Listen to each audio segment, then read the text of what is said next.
شیعوں کے بارے میں جو ناروا نسبتیں ہیں ان میں ایک نسبت ہے متع کو غلط انداز سے پیش کرنا اور اسے کوئی اور عنوان دینا، جبکہ متع قرآن مجید سورہ مبارکہ نساء کی 24ویں آیت میں اس کا ذکر ہے، جہاں پروردگار عالم نے ارشاد فرمایا فَمَسْتَمْتَعْتُمْ بِهِ مِنْهُنَّ فَآتُوهُنَّ أُجُورَهُنَّ فَرِيضَةً۔ پروردگار عالم نے قرآن میں سورہ نساء کو نازل کیا اور سورہ نساء میں آیہ متع موجود ہے۔ اب یہ کہنا کہ منسوخ ہو گئی پیغمبر کے زمانے میں یا حضرت عمر نے یہ فرما کے کہ متعتان کانا فی زمن رسول اللہ حلالان انی احرمہما، دو متع نبی کے زمانے میں حلال تھے، میں انہیں حرام کر رہا ہوں، یہ فرمائش ہے حضرت عمر کی۔ اور اسی طرح بعض لوگ کہتے ہیں کہ یہ نبی کے زمانے میں اور حضرت ابوبکر کے زمانے میں تھا، حضرت عمر نے حرام کیا، اور بعض کہتے ہیں خود پیغمبر اکرم کے زمانے میں یہ حرام کر دیا گیا خیبر کے جنگ کے بعد، واقعہ خیبر کے بعد، فتح خیبر کے بعد۔ لیکن تمام اہل سنت کے علماء نے لکھا ہے کہ صحابہ کرام میں ایک صحابی آخری وقت تک اسی عقیدے پر تھے کہ یہ حرام نہیں ہوا، اور وہ تھے حضرت ابن عباس رضی اللہ تعالی عنہ جو حبر الامہ کا لقب رکھتے ہیں۔ میں سوال یہ کرتا ہوں کہ اگر اصحابی کالنجوم بأیہم اقتدیتم اہتدیتم کا قاعدہ ہے تو ایک صحابی کے پیچھے لگنے والا بھی ہدایت یافتہ ہے، تو پھر اگر کوئی صحابی اور وہ بھی حبر الامہ جیسا صحابی، ایک ایسی شخصیت کہ جن کا مقام صحابہ کرام میں کچھ کم مقام نہیں ہے، وہ یہ عقیدہ رکھتے ہوں کہ اور کہتے ہوں کہ یہ حرام نہیں ہوا، اور ایک مسلک اور ایک قوم اس عقیدے پر ہو کہ یہ حرام نہیں ہے، تو کیا انہیں گمراہ اور ناروا نسبت دینا جائز ہے؟ ایک بات۔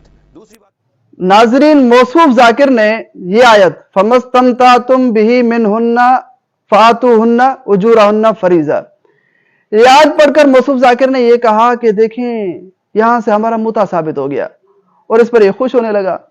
حالانکہ آپ دیکھیں اس سے پہلے جو ذکر ہے والمحصنات سے، یہ کون سی عورتوں کا ذکر ہے؟ نکاح والی عورتوں کا۔ کون سی عورتوں کا؟ نکاح والی۔ اب جب پیچھے متع والی عورتوں کا ذکر نہیں ہے تو منہن یہ ضمیر متع والی عورتوں کی طرف کیسے راجع ہوگی جبکہ ان کا ذکر ہی نہیں ہے؟ تو اب دیکھیں موصوف ذاکر نے جب یہ لفظ دیکھ لیا استمتع تو یہ بڑا خوش ہونے لگا، اور اس نے استمتع کا ترجمہ بھی متع کر لیا۔ اب موصوف ذاکر سے ہمارا یہ سوال ہے، اگر استمتع کا ترجمہ صرف اور صرف متع ہوتا ہے تو بتائیں کہ اللہ تعالیٰ جب قیامت کے دن مجرمین سے یہ سوال کرے گا اے ظالمو تم دنیا کے اندر کیا کرتے تھے، تو وہ جواب دیں گے ربنا استمتع بعضنا ببعض۔ اب اگر ترجمہ آپ کے مطابق کیا جاتا ہے تو کیا اس آیت کا ترجمہ یہ ہوگا کہ ربنا استمتع، دیکھیں استمتع لفظ ہے، تو کیا موصوف ذاکر آپ بتائیں اس آیت کا یہ ترجمہ ہوگا کہ مجرم کہیں گے اے ربا ہم ایک دوسرے سے متع کرتے تھے؟ جب یہ جواب دیں گے تو اللہ فرمائیں گے قال النار مسواکم، کہ اے ظالمو، آپ کے ترجمے کے مطابق، موصوف ذاکر کے ترجمے کے مطابق، اے ظالمو جب تم نے ایک دوسرے کے ساتھ متع کیا تھا تو اللہ کے ہاں تمہارے لیے یہ فیصلہ ہے کہ قال النار مسواکم، اگر تمہارا ٹھکانہ ہے تو جہنم ہے۔ اب دیکھیں موصوف ذاکر نے جب اس آیت کا ترجمہ یہ کر لیا کہ استمتع کا ترجمہ کیا ہوتا ہے؟ متع ہوتا ہے، تو جو متع کرنے والے ہیں ان کے لیے اللہ نے کون سی جگہ تیار کی ہے؟ جہنم تیار کی ہے۔ اور موصوف ذاکر نے یہ بھی کہا کہ حضرت ابن عباس آخر تک متع والے قول پر قائم تھے اور شیعہ لوگ ابن عباس کی اقتداء کرتے ہیں۔ میرا آپ سے سوال یہ ہے کہ آپ حضرت ابن عباس کی اقتداء صرف متع میں کرتے ہیں یا پورے دین میں کرتے ہیں؟ کیا جس طرح حضرت ابن عباس نے حضرت ابوبکر صدیق کو خلیفہ بلا فصل مانا، جس طرح ان کی بیعت کی، تو کیا آپ بھی حضرت ابن عباس کی اس میں تائید کرتے ہیں یا نہیں؟ آپ تو یہودیوں والا کام کر رہے ہیں، جو بات پسند آ رہی ہے وہ لے رہے ہیں، جو پسند نہیں آ رہی اس کو آپ چھوڑ رہے ہیں۔ اب آپ نے جو کہا کہ حضرت ابن عباس آخر تک اس قول پر قائم تھے، مجھے افسوس ہے کہ آپ کے اندر کتنی ایک جہالت ہے، آپ کتابوں کا مطالعہ بھی نہیں کرتے۔ آپ دیکھیں یہ تفسیر الکبیر جلد نمبر 10 میرے ہاتھ میں ہے، اس میں دیکھیں وضاحت کے ساتھ یہ لکھا ہوا ہے کہ حضرت ابن عباس نے فرمایا اللہم انی اتوب الیک من قولی فی المتع، اے اللہ جو میرا متع کے بارے میں قول تھا اس سے میں نے رجوع کر لیا ہے، اس سے میں نے توبہ کر لی ہے۔ اور اسی طرح ترمذی میں دیکھیں وضاحت کے ساتھ موجود ہے، جب یہ آیت نازل ہوئی والذین ہم لفروجہم حافظون، इल्ला अला अज़वाजिहिम औ मा मलकत ऐमानुहुम फ़इन्नहुम गैरु मलूमीन। कुरान मजीद में अल्लाह ताला ने कामयाब लोगों का जिक्र करते हुए उनकी निशानी एक ये भी बयान फरमाई कि वल्लदीना हुम लिफुरूजिहिम हाफिजून, जो कामयाब होते हैं वो अपने फर्जों की हिफाजत करते हैं, मगर दो जगहों पर उनको जाने की इजाजत है, एक बीवियों के पास और दूसरा बांदियों के पास। इनके अलावा फमन इब्तगा वरा ज़ालिका फउलाइका हुमुल आदून, इनके अलावा यानी बांदियों और बीवियों के अलावा अगर कोई और औरतों के पास जाएंगे तो वो कौन है? जालिम है, वो हद से तजावुज करने वाले हैं। जब ये आयत नाजिल हुई तो हजरत इब्ने अब्बास ने क्या कर लिया? रुजू कर लिया।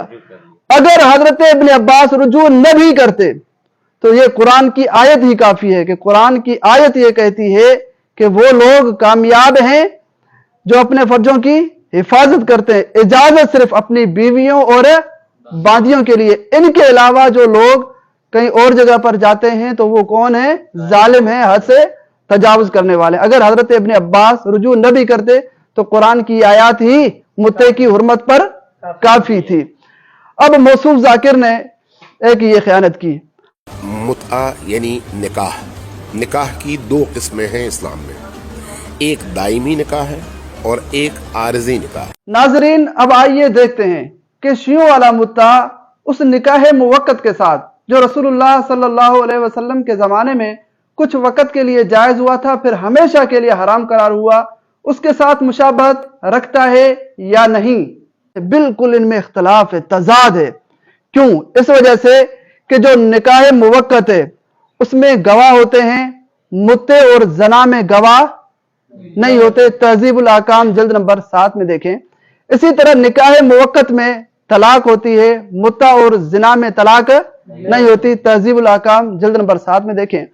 इसी तरह निकाह मुवक्कत में तलाक या मौत के बाद इद्दत होती है, मुत्ते और जिना में इद्दत नहीं होती। ये शियों की किताब तहजीबुल अहकाम जिल्द नंबर 7 है।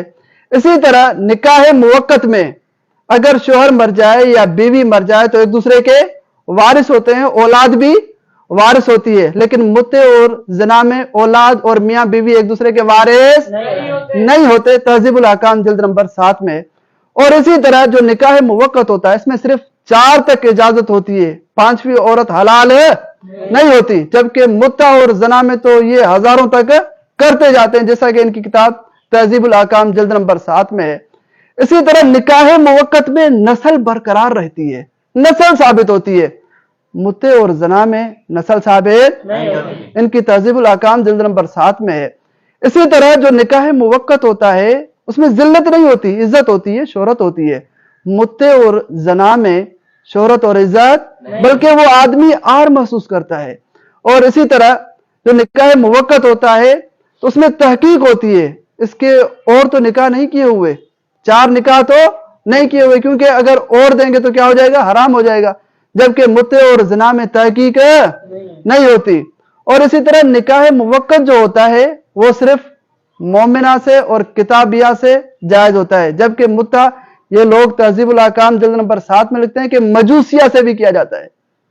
मुत्ता और जिना देखें, ये मुत्ता और जिना एक दूसरे के साथ मुशाबत रखते हैं। इसी तरह आप तौज़ीहुल मसाइल शिराजी वाली देखें, उसमें भी लिखा हुआ है कि जो मुत्ता होता है ना उसमें इजाजत के बगैर भी बीवी बाहर जा सकती है। इस तरह जिना में भी होता है, लेकिन निकाह मुवक्कत में इस तरह नहीं होता। अब फैसला आप करें कि मुत्ता जना के साथ मुमासलत मुशाबहत रखता है या निकाह से? जना से मुशाबहत रखता है ना। जब मुत्ता जना से मुशाबहत रखता है, निकाह के तजाद में है, तो मुत्ता निकाह नहीं हो सकता, बल्कि ये क्या है? जिना है। तो अल्लाह ताला से दुआ है अल्लाह ताला इस मजहब से बचाए जो मुत्ते को हलाल साबित करने की कोशिश करे।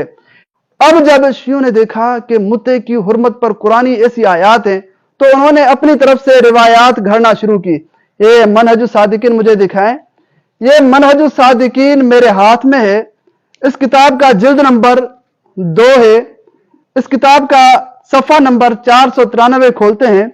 अब इन्होंने देखें मुत्ते के फजाइल कैसे लिखे हैं। माज़अल्लाह, इन्होंने ये लिखा है कि मन तमत्ता मर्रतन कान दरजतुहु कदरजतिल हुसैन, जिसने एक मर्तबा मुत्ता किया तो उसका दर्जा हजरत हुसैन के बराबर है, माअज़ल्लाह। आगे ये लिखा है कि मन तमत्ता मर्रतैन फदरजतुहु कदरजतिल हसन, जिसने 2 मर्तबा मुत्ता किया उसका दर्जा हजरत हसन के बराबर, माअज़ल्लाह।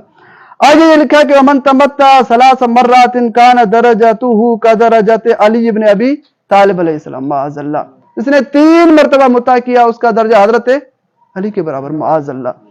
आगे लिखा कि मन तमत्ता अरबा मर्रातिन फदरजतुहु कदरजती, जिसने 4 मर्तबा मुत्ता किया उसका दर्जा हुजूर के बराबर, माअज़ल्लाह। मुझे बताओ, जो मुत्ता ज़िना करने वाले का दर्जा हुजूर के बराबर करे, अहले बैत के बराबर करे, क्या वो मुसलमान हो सकता है? जिस तरह उन्होंने मनहजुस सादिकीन में लिखा है, इसी तरह बुरहान मुत्ता में भी ये सफा नंबर 52 पर मौजूद है। इसी तरह उनकी किताब तजल्लियात सदाकत में भी ये इबारत मौजूद है। ये मल्ला यहज़रुल फकी मुझे उठा कर दें, ये मेरे हाथ में मल्ला यहज़रुल फकी है, इसका जल्द नंबर 3 है। इसमें भी उन्होंने वजाहत के साथ ये लिखा है कि जो आदमी मुता करने वाला एक एक लफ्ज बोलता है, एक एक हाथ फिराने से उसकी नेकियां लिखी जाती है। जब ये करीब होता है, इंतहाई करीब होता है, तो उसके तमाम गुनाह माफ हो जाते हैं। इन्होंने ऐसे मुत्ते के फजाइल लिखे। जो मुत्ता ज़ना के साथ मुशाबत रखता है, ये निकाह मुवक्कत के साथ कोई मुमासलत नहीं रखता। जब निकाह मुवक्कत के साथ ये मुमासलत नहीं रखता, और हजरत अली की रिवायात मौजूद हैं, इस्तिसार देख लें, वसाइल शिया देख लें, तहजीबुल अहकाम देख लें, वजाहत के साथ मौजूद है कि हजरत अली ने फरमाया खैबर के दिन हुजूर अलैहिस्सलाम ने मुत्ते को हराम करार दिया था। इसी तरह इमाम जाफर का कौल देखें, वसाइल शिया में देखें, अन अब्दुल्लाह अलैहिस्सलाम फिल मुता, जब हजरत अब्दुल्लाह से सवाल किया गया, इमाम जाफर से सवाल किया गया मुत्ते के बारे में, तो उन्होंने फरमाया कि मा यफ़अलुहा इंदना इल्लल फवाजिर, हमारे यहां जो मुता करते हैं तो वो कौन होते हैं? फाजिर होते हैं, बदकार होते हैं। तो अल्लाह ताला से दुआ, अल्लाह ताला हम तमाम मुसलमानों को मजहब कुरान, मजहब अहले बैत पर हमेशा चलने की तौफीक नसीब फरमाए।